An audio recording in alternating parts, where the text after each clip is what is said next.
This is a skills practice for section 3.3. It's on the angle addition postulate.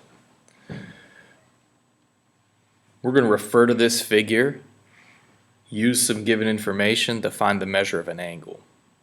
So what's going to happen is they're going to give you the measure of two angles, and they're going to ask you to find the measure of the third angle. You're either going to add these numbers or you're going to subtract them, but you need to know what you do in each situation. We're going to do number 4 first. And here's going to be our strategy for doing this. We only need to look at 3 angles here. We don't need to look at all of these. So it's in your best interest to redraw the picture. You want the measure of angle ABE. So all I'm doing is redrawing angle ABE. That's one of my 3 angles. They also tell you the measure of angle EBD.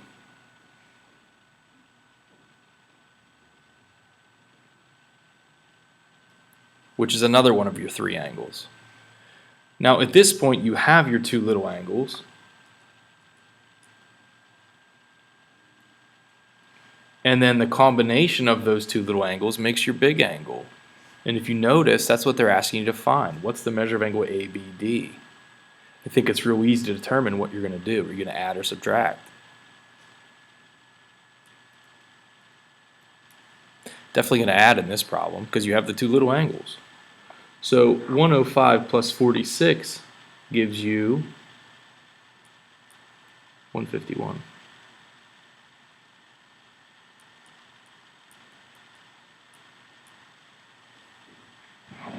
That's the measure of angle ABD.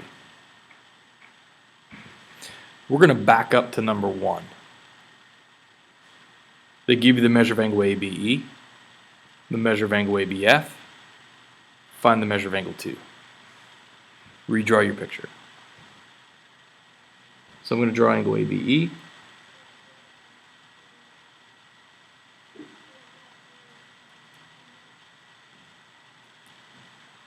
I'm also going to draw angle ABF.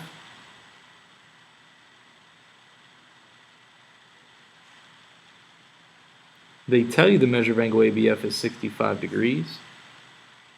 They want you to find the measure of angle 2. That's this guy. Angle FBE is angle 2. Well, if you have a little angle and you don't know the other little angle, but you know together that makes a 100-degree angle, that's angle ABE's measure, are you going to add or subtract?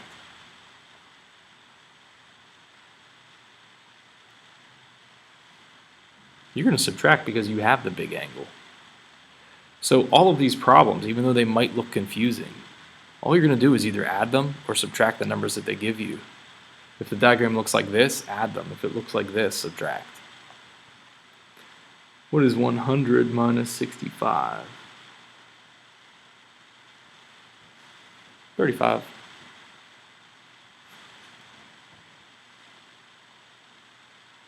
Okay, we're going to move down to the bottom and we're going to use a different figure. But the concept is still the same. There's a whole bunch of rays here, but you really don't need all of them. You need 3 rays. It's going to make 3 angles.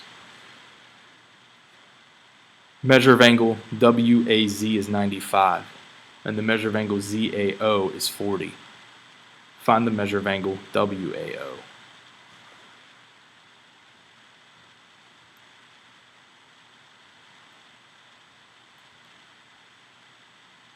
That's the angle they want you to find. That's angle WAO. Well, that's the biggest angle in the diagram, so I'm looking for my big angle.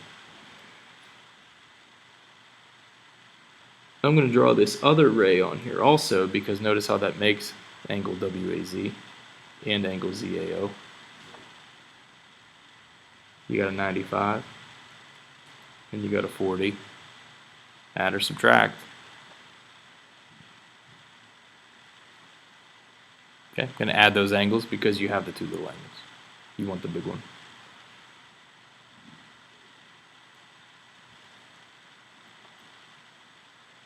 Let's move down to number 10. A little bit different type of problem because they use that word bisect.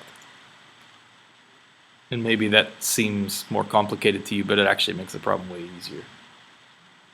Measure of angle XAZ. That's this guy. I need to draw it. Always redraw your picture. This makes it easier. So this angle is 82 degrees. And then we have this ray AY. And they say that it bisects that angle XAZ. Well, remember, that means that these two little angles are the same. So it's super easy. If you knew this big angle was 82 and these two little guys are the same, you're dividing by 2. So each of these little angles is 41 degrees. Okay, so they're going to give you 2 angle measures. You have to find the third angle measure, either add or subtract to do that. If they do say the word bisect, then that means your angle is getting split in half. So they're either asking you for the measure of the other little angle, which you might have, or they're asking you for the big angle. Okay? In this one, they gave you the big angle, and they wanted you to find the little one, so you would divide by 2.